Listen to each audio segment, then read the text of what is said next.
आम आदमी पार्टी के लोगों को हम वोट दें तो लाने थे फिर हमारे जैसे मुसलमानों को। आप चश्मदीद हैं कि मैं दंगे के वक्त में दंगा पीड़ित भी रहा हूँ। मैंने अपने हाथ से दंगे के वक्त में लोगों की लाशें अपने हाथ से उठाई। कोई भी पार्टी हमारे क्षेत्र के लोगों को टिकट नहीं देती, ऐसा क्यों? बीजेपी और आम आदमी दोनों एक सिक्के के पहलू हैं। ये लाल कुर्ता कल से पहन रहा हूँ, ये उनके लिए खतरे की घंटी है, समझ लो। कि ये नाराजगी है पार्टियों से या किसी भी नुमाइंदे से कि यहाँ मुकामी लोगों को टिकट नहीं दिया जाता? मेरा ये मुश्ताबाद विधानसभा क्षेत्र नशे का गढ़ बनता जा रहा है। नॉर्थ ईस्ट दिल्ली का ये वही मुस्तफ़ाबाद का इलाका है जहाँ पर दंगा पीड़ितों को जो है रखा गया था। ये सामने वही ईदगाह है।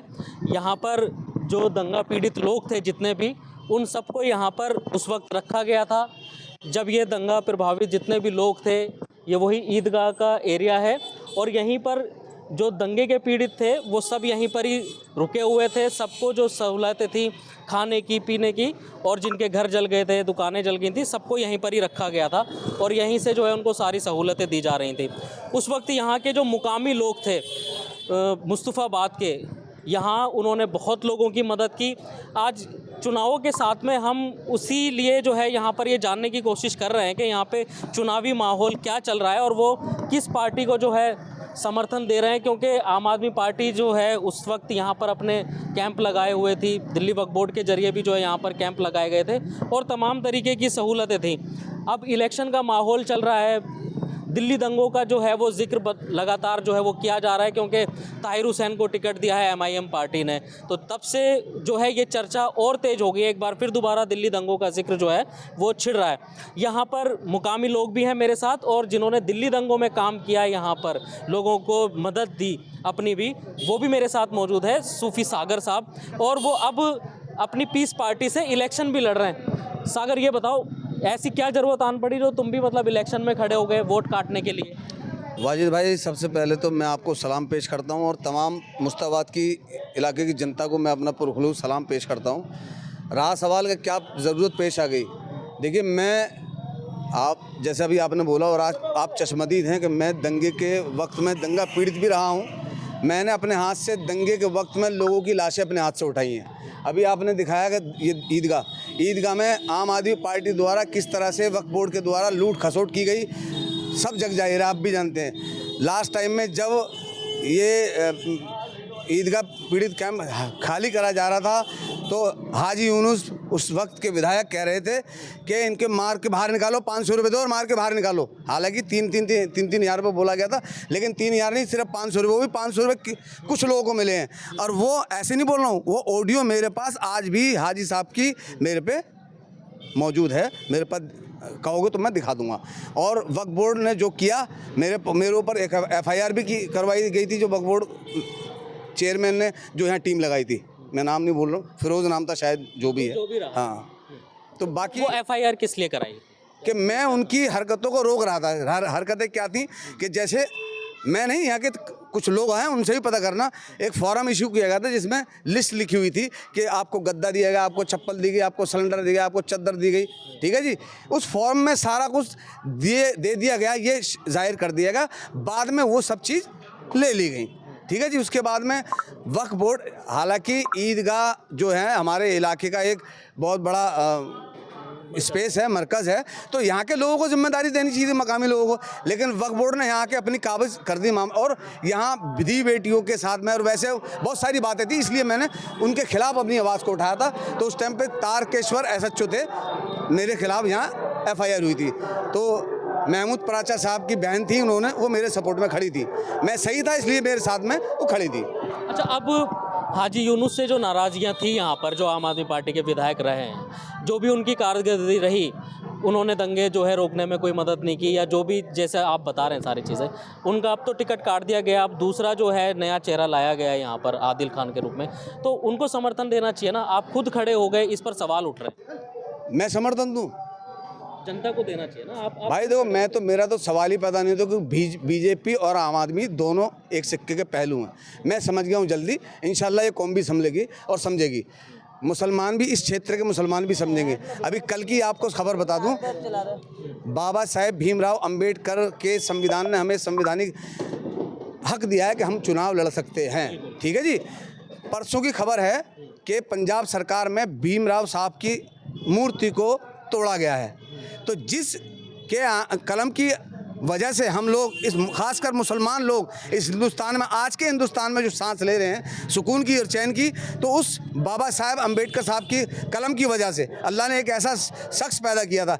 आज हम उसके एवज में उनके हिमायत में आवाज़ ना उठाकर भाजपाइयों जैसे ही लोगों को, यानी कि आम आदमी पार्टी के लोगों को हम वोट दें तो लानत है फिर हमारे जैसे मुसलमानों पे। जन समर्थन है तुम्हारे साथ में या अकेले विरोध कर? देखिए मैं तो यूँ कहूँगा कि मैं तो अकेला ही चला था जान में मंजिल, मगर लोग मिलते जाएंगे और इंशाल्लाह कारवां बनता जाएगा। मेरे पास में ई रिक्शा नहीं है, मेरे पास में जनसमूह नहीं है, मेरे पास में पैसे देने वाली भीड़ नहीं है जो मैं अपने साथ में दौड़ाऊँ। मेरे पास में मेरा अपना इलाका है, मेरे पास में मेरे अपने दोस्त हैं, मेरे पास में मेरा प्लस पॉइंट ये है कि मुझे मुस्तफ़ाबाद ही नहीं पूरा मुस्तफ़ाबाद विधानसभा क्षेत्र जानता है। जो नई आबादी है वो अभी जाने ना जाने, लेकिन पुराने मकामी लोग मुझे जानते हैं। 40 साल हमें यहाँ रहते हुए हो गए और 40 के आसपास मेरी उम्र भी है। तो मेरा प्लस पॉइंट यही है कि मुझे लोग जानते हैं, जो मुझे दिल से जानते हैं। मैंने कोरोना के वक्त में, मैंने दंगे के वक्त में लोगों के काम आया हूँ। अल्लाह ने मुझे उस लायक समझा कि मैंने लोगों की खिदमत करी है। अगर मेरी खिदमत लोगों के नज़र में है और मुझे वो समझेंगे कि हाँ कि भाई इसने मेहनत की है और लोगों की खिदमत की है, तो इंशाल्लाह अल्लाह करने वाली ज़ात है। मेरे पास कुछ नहीं है सिवाय अल्लाह की ताकत और अल्लाह की रज़ा, अल्लाह की मदद, और अल्लाह की मदद मुझे मिल रही है। मेरे अंदर इतनी सी भी रत्ती भर भी नेगेटिविटी नहीं है। इंशाल्लाह होगा वही जो मेरा रब चाहेगा और मैं उसकी रज़ा में राज़ी रहूँगा। बेशक वही होगा जो चाहेगा। यहाँ मुस्तफ़ाबाद की जो सबसे बड़ी समस्या है वो क्या देखते हो आप, क्या समस्या है सबसे बड़ी? देखिए मैं आपको वाजिद साहब बता दूं आपके चैनल से फिर से, और मैं ये बोल रहा हूँ कि जो ये वीडियो देखें खासकर मुस्तफ़ाबाद वाले, इस वीडियो को शेयर इतना करें कि विपक्षी दलों के मतलब रोंगटे खड़े हो जाएं कि भाई अगले ने क्या कहा। और सच्चाई कहने जा रहा हूँ।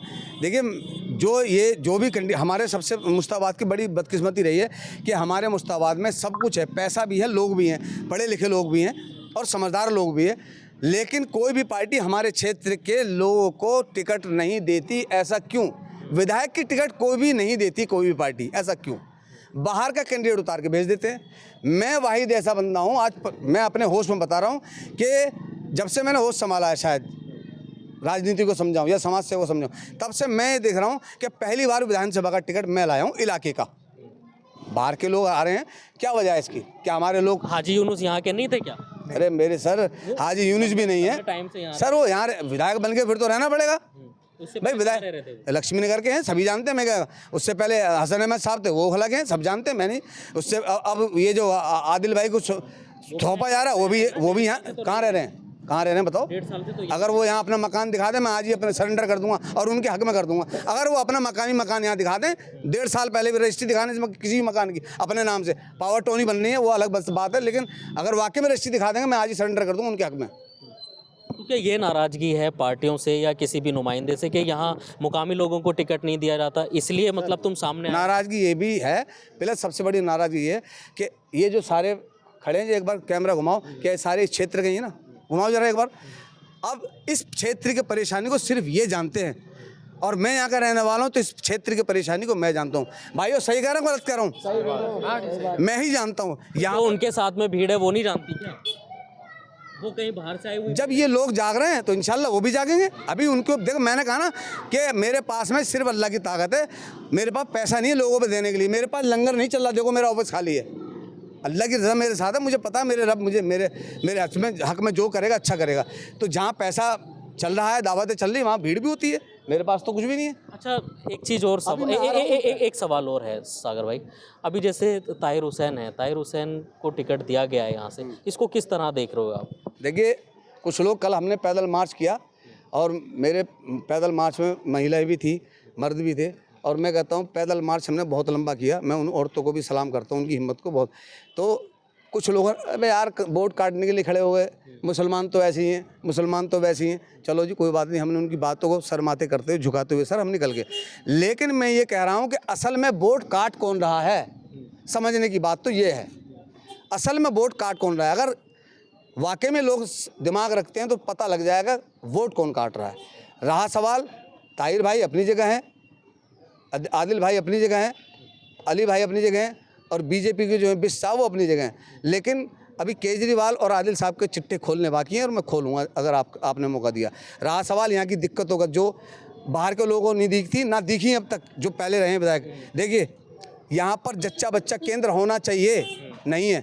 सभी समाज के लोगों की, औरतों को कहाँ जाना पड़ता है? जीटीबी, मछली वाला अस्पताल, एक्सेट्रा एक्सेट्रा। ठीक है सर, यहाँ पर आपका सामुदायिक भवन होना चाहिए। उल जलूल पैसे लोग वसूल करते हैं लोगों से, और लोगों को देना पड़ता है। पूरे क्षेत्र, मुस्ताबाद में नहीं, पूरे क्षेत्र में नहीं है मुस्ताबाद। ठीक है सर। दूसरी बात, तीसरी बात ये कि कन्या विद्यालय होना चाहिए। हमारी बेटियां बाहर जाती हैं यमुना विहार पढ़ने। एक 2022 में हादसा हुआ था, फुटओवर पर लड़की मरी थी, वो मैंने ही उसको हाईलाइट किया था, और उस गेट को मैंने ही खुलवाया था आपकी दुआ से। ठीक है भैया, तो यहाँ कन्या विद्यालय होना चाहिए। सबकी बेटियाँ अपने इलाके में पढ़ेंगी, सबकी नज़र रहेगी, सेफ रहेंगी। तीसरी बात, यहाँ पर पोस्ट ऑफिस होना चाहिए, नहीं है। किसी ने भी इन सारी समस्याओं पर गौर क्यों नहीं दिया? अगर वो यहाँ के होते तो यहाँ की परेशानी को वो देखते। और सबसे बड़ी बात, मेरा ये मुस्ताबाद विधानसभा क्षेत्र नशे का गढ़ बनता जा रहा है, नशे का गढ़। मेरी, अगर अल्लाह ने मुझे नवाजा तो सबसे पहली प्राथमिकता मेरी यही रहेगी, नशा मुक्त एरिया। और सबसे अहम बात, जिस पर किसी के कान पर जूं नहीं रेंग रही, क्योंकि मेरे मुस्ताबाद की जनता बड़ी भोली है। मुस्ताबाद का इलाका बहुत बड़ा है, एरिया बहुत बड़ा है, हमारा कब्रिस्तान बहुत छोटा है। इसके लिए जगह भी इंशाल्लाह मेरी पहली जिम्मेदारी रहेगी। हालांकि जो कमेटी के ये मेंबर जो बैठे हुए हैं, अल्लाह इनको जगह दे, क्योंकि ये भी सो रहे हैं। जब से ये कमेटी इनके अंडर में आई है, आज ये आप कभी दिखाना, यहाँ अंदर बैठ के जुआ खेला जा रहा है, शराब पी जा रही है अल्लाह के घर में। खैर, मैं अल्लाह उनको सलाहियत दे, उनको समझदारी दे। खैर, ये मेरा मुद्दा नहीं है। मुद्दा ये जो परेशानी है वो मैंने आपको बता दी। मुझे उम्मीद है कि मेरे कौम के लोग, मेरे इलाके के लोग, क्योंकि मैं उनके सामने पला बड़ा हूँ, मुस्ताबाद के क्षेत्रवासियों के सामने पला बड़ा हूँ, उनके साथ में खाया पिया है, उनके सुख दुख में काम आया हूँ, वो भी मेरे सुख दुख में काम आए, और आज वक्त है कि वो मेरे काम आएँ।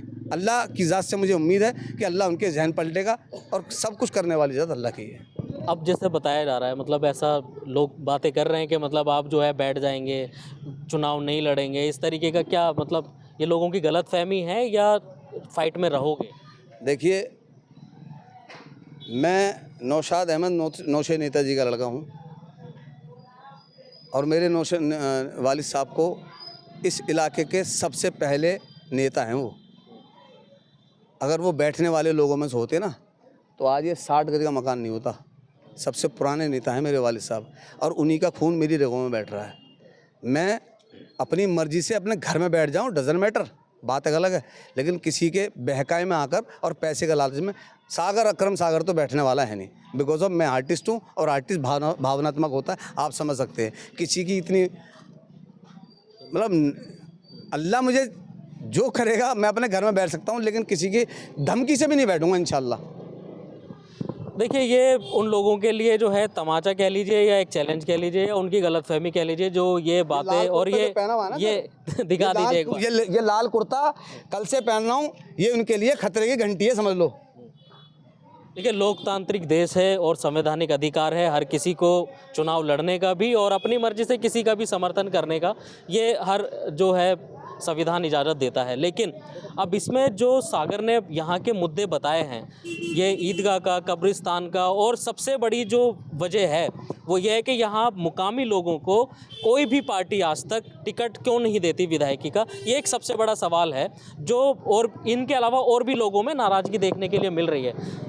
ये बात हम इसीलिए कह रहे हैं क्योंकि ऑन रिकॉर्ड तो कोई नहीं बोल रहा है इन चीज़ों को, लेकिन अंदर से जो है ये बातें लोग कह रहे हैं कि भाई एक सबसे बड़ी समस्या ये है कि यहाँ विधायक जो है कोई मुकामी बंदा क्यों नहीं बन सकता। क्या यहाँ पे कार्यकर्ता नहीं है, या यहाँ पर मजबूत लोग नहीं हैं, या यहाँ इस काबिल लोग नहीं है जो इलाके की रहनुमाई कर सकें। दूसरी विधानसभाओं से आकर के यहाँ पर आदमी जो है विधायक बनता है, और फिर वो जो खस्ता हाल है यहाँ की वो देखी जा रही है। लेकिन अब जितनी भी बातें हैं वो गौर करने वाली हैं और सोचने समझने वाली हैं। लेकिन अब चुनाव किस तरफ जाएगा, कौन जीतेगा, कौन हारेगा, और कौन वोट काट रहा है, कौन वोट कटवा है, ये तो तमाम तरीके की बातें चुनावी माहौल में चलती ही हैं। लेकिन आपको अपनी सोच और समझ का इस्तेमाल करना है। दिल्ली से डीबी न्यूज़ के लिए मैं अब्दुल वाजिद चिश्ती निज़ामी।